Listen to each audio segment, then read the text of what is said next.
everybody, it's Emily from Art Schooling, and today I want to share with you some of our favorite read-alouds.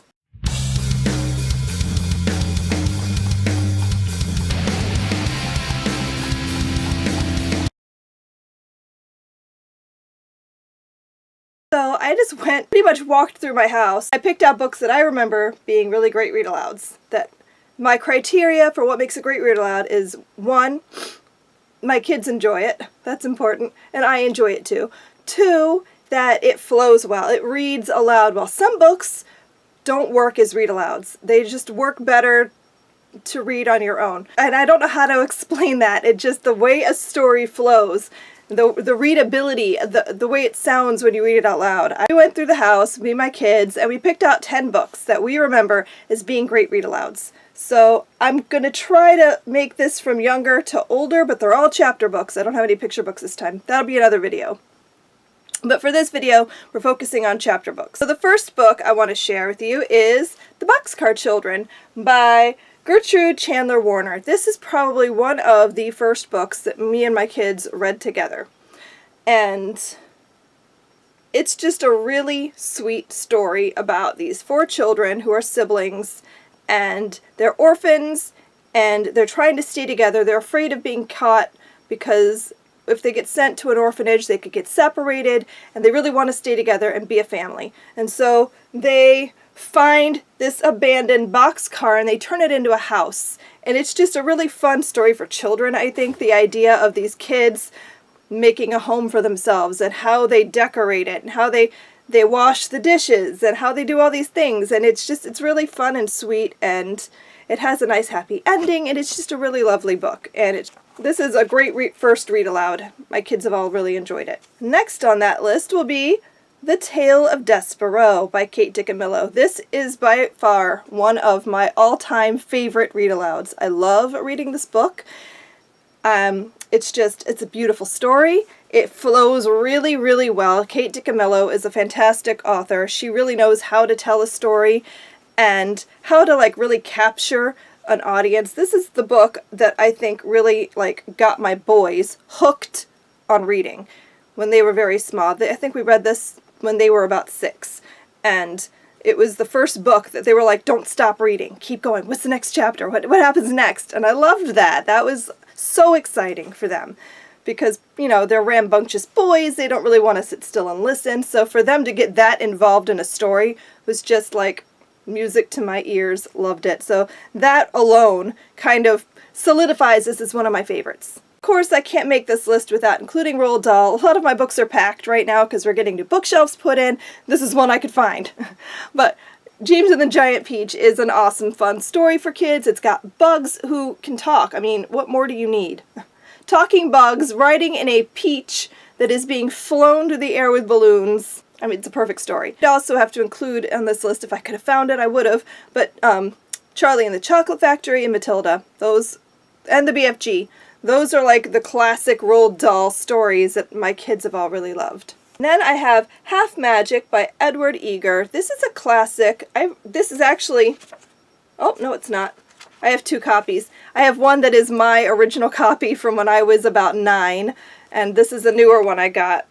I say newer, but I picked it up at a library book sale, but it doesn't have my name in it, so this is the newer one. The story is just a really fun, clever twist on how magic works in stories. Basically, these children, I think it's 4 siblings, they're bored one day, they find this coin, they make a wish, but the way the coin works is the wish only comes half true. So it's really fun and clever, and my children really enjoyed it. It's hilarious, it's sweet, it's fun. We loved this book. Next I have The Mysterious Benedict Society by Trenton Lee Stewart. Now I can't speak to the rest of the series because I honestly couldn't get through the second book. I don't know why. Something about it just didn't work for me. But this book here could stand alone and be amazing. It could be just a standalone. It ends without being a cliffhanger or anything, so you could just read this book. But we loved this book. My daughter actually read it first and insisted that I read it. So of course I did. And then I was like, oh my god, this is awesome. And we did it as a read aloud, as a whole family. It's a great book. This book follows these children who are all on their own. They find out about this test for brilliant children, I think, and it's geared toward geniuses, and if each pass the test, and then they have to go through this series of other tests in order to become the mysterious Benedict Society. Mr. Benedict is trying to save the world. He needs these children to help infiltrate a school. It's just really, really fun and really interesting, and the mystery is great, and you really, there's a lot of stuff that you have to kind of work out as you're reading, and there's a big reveal at the end about one of the characters. Literally, I gasped when I read it. It was just too surprising, and it made that character one of my favorites. Just loved this book. My kids all thoroughly enjoyed listening to it, and at least 2 of them have gone on to read it on their own again. Then I have The Evolution of Calpurnia Tate. I've talked about this book before, but this is truly one of the greatest coming-of-age stories I think I've read in the last several years. It's just such a beautifully written book, and Calpurnia is just one of those characters that you cannot help but fall in love with.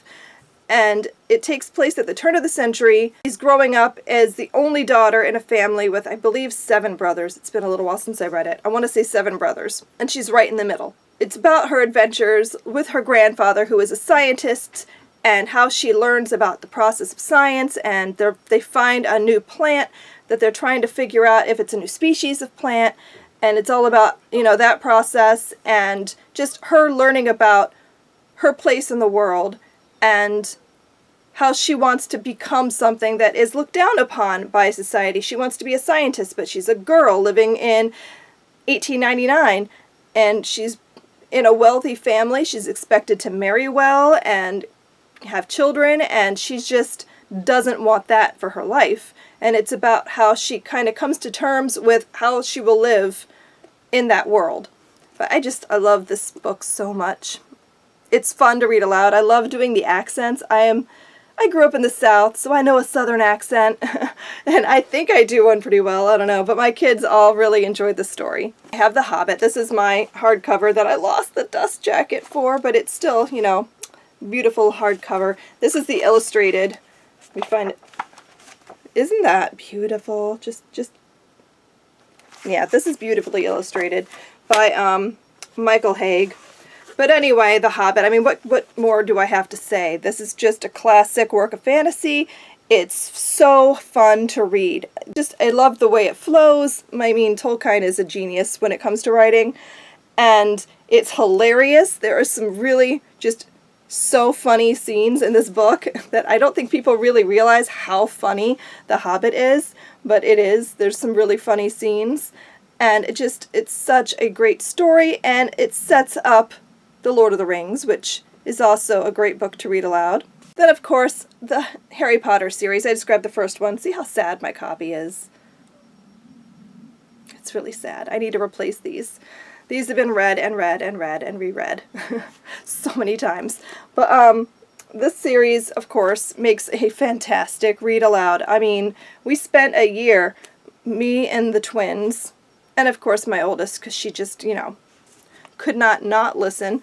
So we spent the whole year reading all the series, and we would read a book and watch the movie and discuss the differences, and read. Just a great year of reading and, just living in that world. How can you not want to live in that world? I still wish I could go to Hogwarts. My boys insisted I include The Hunger Games on this list. They loved this series. We read it last year, I believe. I want to say we read these last year in anticipation of the new movie coming out. So we read, again, just like Harry Potter, we read a book, watched the movie, and culminated with going to see the movie in the theater. But this was just, it's a great story, and this book follows Katniss, and the book, you're in Katniss's head the whole time, so you only see from what she's seeing. You only get her perspective, and in the movies, you get to see other people's perspectives and stuff, and what's happening in the background, which is actually, I really found that added to the story. So usually I would say the adaptation is never as good, but in this instance, I actually think the adaptation works as well as the story. But anyway, that's another topic. But this book series is great to read aloud because there's so much to discuss when you're reading a series like this. we had some great talks about how we look at media and how we consume media and how are we being desensitized to violence on television and in movies, because I don't know if you guys have noticed this, but I always see people upset about sexuality and nudity and that sort of thing in movies and on TV, but nobody seems to care about the graphic violence. That just is like, oh, but it's just violence. But nudity, that just doesn't make sense in my head. Everyone's got a body. Everyone has sex, well, when they're adults. But graphic violence should be way worse than those things.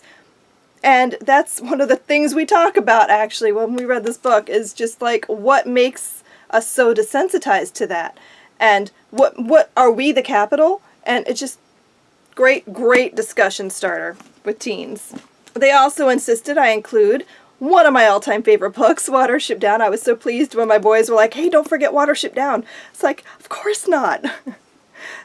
Music to my ears, I'm telling you people. I get so excited. But Watership Down is a classic, and I think it's a book that everyone should read at least once. And I don't know how you could get through this book and not fall in love with it. I mean, it's a weird premise. You're following rabbits. The story is based on rabbits and their mythology and their language and their experiences. And the story is based around Fiver and Hazel. Fiver is Hazel's younger brother. He has this ability to see things. He sees the future. And he gets a vision one day that they're warren. Something bad is about to happen, and they're warren, and they need to leave. And they try to get all the rabbits to follow, but they don't believe him because Fiver is seen as kind of crazy, and he's just a little rabbit. Who cares? He's like the runt, basically. And so nobody listens to him. So they gather up a few comrades, and they go on this epic quest to find a new warren. And it sounds like it would be a children's story, and in some ways it is. I want to say this story began when the author would tell this to his children as a bedtime story. They would make up the story about the rabbits, and then they insisted that he write them down. And then we end up with Watership Down, which is like just one of the best books in the world, I think. And it makes a beautiful read aloud. This book reads aloud so well. It flows so nicely, and you just never want it to end. This is a book that you want to live in it. You just want to stay there. You want to live with the rabbits. I wanted to be a rabbit. I wanted to be in the story. And it's just so beautifully written, and you forget that they're rabbits. Halfway through the book, you're thinking in terms of them being human, because they're just written so human-like. This is definitely up there as one of our favorite read-alouds. So those are my top 10 favorite read-alouds.